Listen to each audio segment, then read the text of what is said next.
Happy Lama rapporterer fra Cebolla Pampa i dybt inde i Llanganuca-dalen, Cordillera Blanca, Peru. Vi har en velfortjent hviledag her i dag i 4.000 meters højde.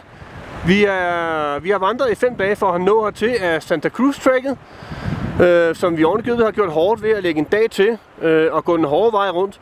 Så vi har rigtig mange gode højdemeter i benene, og vi har passeret bjergpasset Punta Unión i 4.750 meters højde, og Portajuelo de Llanganuca i tilsvarende 4.800 meters højde.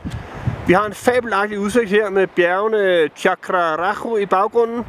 Vi har Chupicalqui til den side her, og så har vi Huascarans nordtop, og vi har Llanganuco-søerne ude i fjerne.